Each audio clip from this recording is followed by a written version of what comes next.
Assalamualaikum warahmatullahi wabarakatuh. Alhamdulillahirabbil alamin wassalatu wassalamu ala asyrafil anbiya'i wal mursalin wa ala alihi wa sahbihi ajmain. Sahabat-sahabat, kalau kita cermati surat Ar-Ra'd ayat 23-24, di situ terungkap a'udzubillahi minasyaitonir rajim. Wal malaikatu yadkhuluna alaihim min kulli bab. Salamun alaikum bima sobartum fani'ma uqbaddar. Malaikat masuk ke semua pintu surga. Jadi ternyata surga itu pintunya banyak. Kenapa pintu surga itu banyak? Karena setiap orang punya kapasitas yang beda-beda. Ada yang masuk surga lewat pintu sedekah karena dia rajin sedekah. Ada pintu surga yang namanya Royan, itu diperuntukkan bagi orang-orang yang rajin saum, dan berbagai macam pintu surga. Salah satu yang akan dibahas pada hari ini, pada kesempatan ini adalah pintu surga lewat kesabaran. Dalam surat Ar-Ra'd ayat 23-24, Salamun alaikum. Selamat kalian wahai ahli surga. Bima sobartum, kalian masuk surga karena kalian sabar. Fani'ma uqbaddar, dan inilah tempat yang paling bagus. Kalau kita bicara tentang sabar, seringkali sabar dihubungkan dengan penderitaan, ujian penderitaan. Padahal sabar itu wilayahnya sangat luas sekali. Paling tidak kita bisa mengidentifikasi ada 5 wilayah kesabaran. Pertama, sabar menghadapi ujian kehidupan. Ini dijelaskan di dalam surat Al-Baqarah ayat 155 sampai 157. Walanabluwannakum bisyai'im minal khaufi wal ju'i wa naqsim minal amwali wal anfusi wa thamarat wa basyiris sabirin. Pasti kami akan menguji kalian. Pasti kami akan menguji kesabaran kalian. Dengan apa? Dengan kekhawatiran, dengan ketakutan. Khawatir masa depan anak-anak kita. Khawatir dengan penyakit.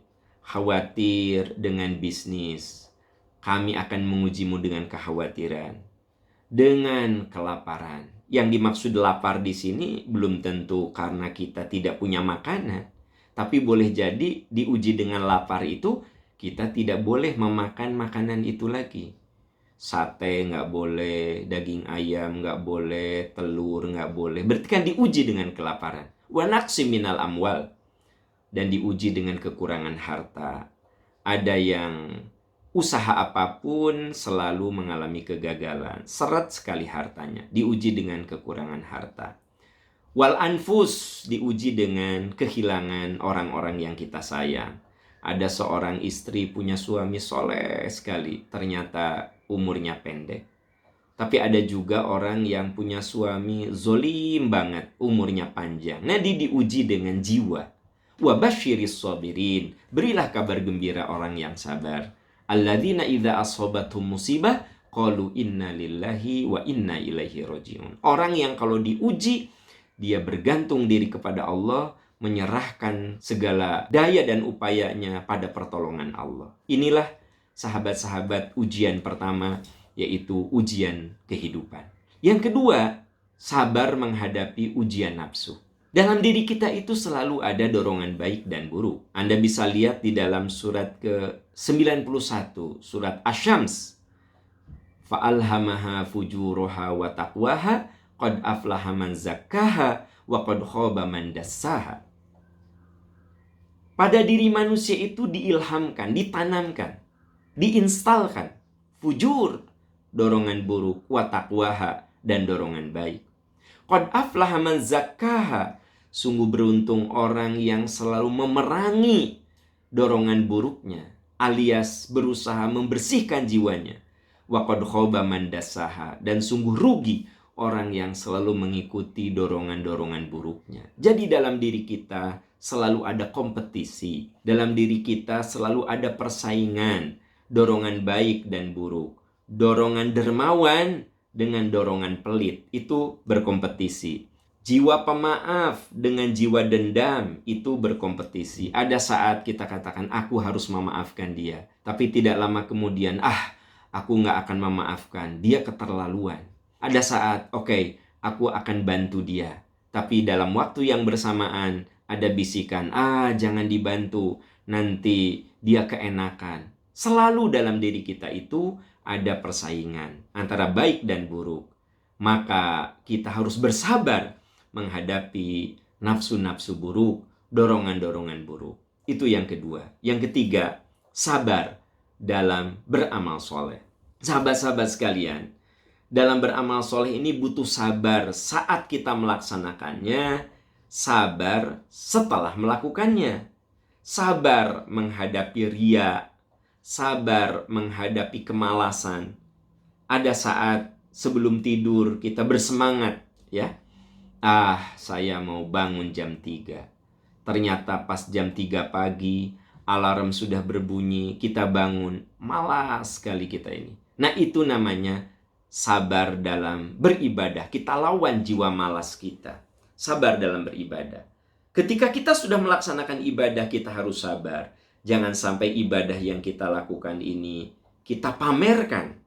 La tubtilu shadaqatikum bil manni wal adza. Kalau kamu sudah berbuat kebaikan, jangan sampai kebaikanmu, amal solehmu dirusak dengan kamu memamerkannya atau kamu bicara ke sana ke sini sampai orang yang kamu tolong itu sakit hatinya. Dan dikuatkan lagi dalam surat Al-Insan, surat ke-76 ayat 24-25. Fasbir li hukmi rabbika. Sabarlah kamu saat kamu melaksanakan ajaran Tuhanmu, hukum Allah, ibadah, kamu harus sabar.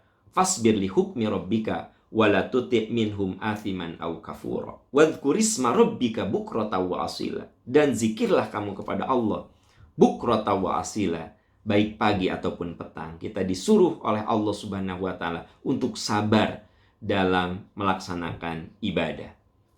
Dan yang keempat adalah sabar dalam dakwah. Sabar dalam mengajak pada kebaikan.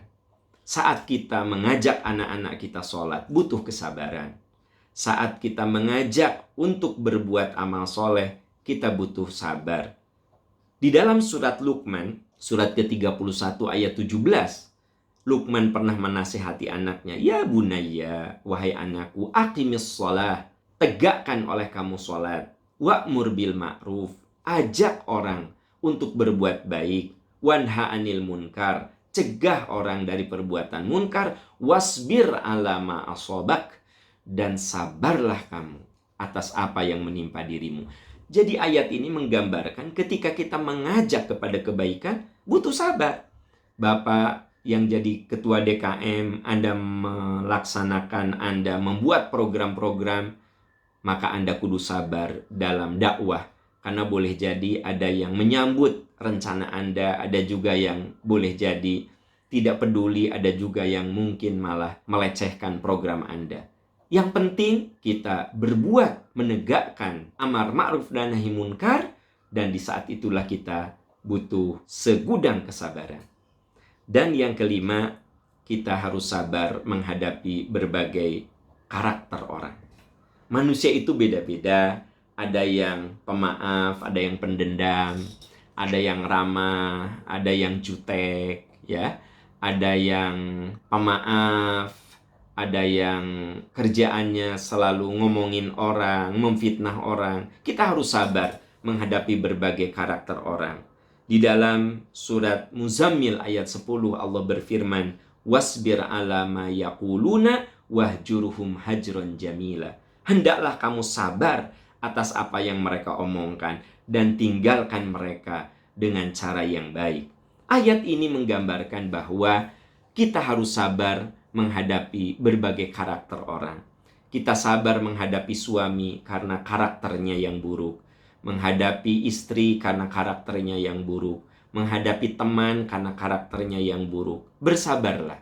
Nah, sahabat-sahabat sekalian, mari kita jadikan sabar sebagai pintu surga kita. Salamun alaikum bima sobartum. Selamat kalian masuk surga karena kalian bersabar. Sabar menghadapi ujian kehidupan sabar menghadapi ujian dorongan nafsu, sabar dalam melaksanakan amal soleh, sabar dalam menegakkan amar ma'ruf dan nahi munkar, dalam mengajak pada kebaikan, dan sabar menghadapi berbagai karakter orang. Insya Allah, apabila 5 kesabaran ini kita miliki, semoga kita termasuk orang yang disambut oleh malaikat. Selamat, Anda masuk surga karena Anda bersabar. Itu yang dinyatakan oleh para malaikat menyambut ahli surga yang tertera di dalam surat Ar-Ra'd ayat 23 dan 24. Sahabat, semoga kita menjadi ahli sabar, semoga kita menjadi orang-orang yang sabar dan menjadi ahli surga. Amin ya rabbal alamin. Walhamdulillahirabbil alamin. Wassalamualaikum warahmatullahi wabarakatuh.